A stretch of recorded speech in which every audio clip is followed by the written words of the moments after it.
بیګا شپه یعنی کومه چې تېره شوه کومه چې یو څو ګنټې مخکې چې کوم عمل تېر شو په پاکستان کې نو په وزیر اعظم هاوس کې څه شوي وو دروغ به ګردنې راوي د آصف فاروقي سټوري ده په بي بي سي اردو باندې یو ډېر ایکسکلوسیو سټوري ده او ډېر دلچسپ انکشافات دي تاسو مخې ته د هغې اختصار اکدم لنډ شانې اختصار د دغه سټوري آصف فاروقي بي بي سي ته لیکلي دي په اردو باندې تاسو دا کتی شئ بي بي سي اردو باندې چې بیګا شپه یو هلیکاپټر راغی او په هغې کې دوه هم شخصیات راله او په هغه دوه هم شخصیاتو کې یو هغه شخصیت و کوم چې وزیر اعظم عمران خان صاحب یوه ګنټه مخکې د خپلې عهدې نه برطرف کړی و په دغه سټوري کې دا هم لیکل شوي دي چې دغه ملاقات خوشګوار نه و د دواړو ترمنځه او ډېر د سختو یعنی نسبتا نرم ملاقات نو څنګه چې په معمول کې کېږي د بي بي سي د خبره او د سټورۍ مطابق یو ځل بیا وایم چې د دې زه د بي بي سي د اردو د سټورۍ اختصار تاسو ته وړاندې کومه مسله صرف دا شوې ده چې وزارت دفاع نوټیفیکیشن نو جاری کړی او بي بي سي دا هم لیکلی دي چې که چېرته نوټیفیکیشن یې جاری کړی وی د دغې برطرفۍ نو بیا هم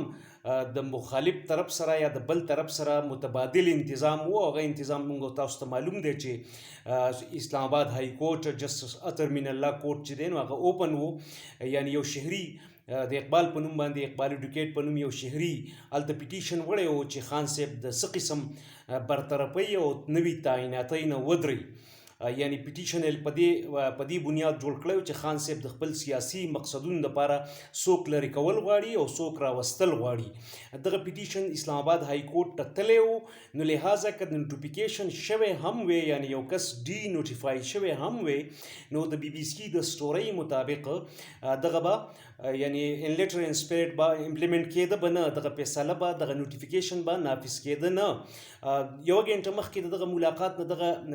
برطرفي شوی وه وزارت دفاع ته تللي وه د بي بي سي د سټورۍ مطابق زه ځان ډسټنس کول غواړم ډسټنټ کول غواړم د دې معاملې نه ځکه چې دا خو یو بي بي سي سټوري دی صرف زه هغه اختصار تاسو وړاندې کړم یا صرف خلاصې تاسو ته کړم نو نوټیفیکیشن د وزارت دفاع نه نو شوی دا بیګا شپه او دې دوران کې سپیکر او ډیپټي سپیکر پرایم منسټر هاوس ته راغلي وو خو هغې په یو بیل ځای کې کېنولی شوي وو د وزیر اعظم د ملاقات په انتظار کېنولی شوي وو چې باقاعده ملاقات یې ګنې نو شوی او که شوی هم و نو ډېر وخت هغې انتظار کوو دغه هلیکاپټر ډېر اچانک راغلی و عمران خان صاحب د هلیکاپټر انتظار کوو خو د نورو د بل هلیکاپټر یا د ذاتي هلیکاپټر په کم کې چې به په 55 روپۍ باندې پی ګنټه یا پی کیلومیټر په حساب سره به بنیګاله ته تو نو د بنیګاله د هلیکاپټر انتظار کوو خو دغه هلیکاپټر چې دی دا انوانټډ وو یعنی د ان ایکسپیکټډ وو د نه ایکسپیکټ کوو چې دغه هلیکاپټر به هم وزیر اعظم هاوس ته دا ډېر اچانک راغلی او بیا ملاقات شوی او ملاقات چې دی نو هغه دلچسپ یا خوشګوار ملاقات نو تلخي هم کېدی شي امکان لري او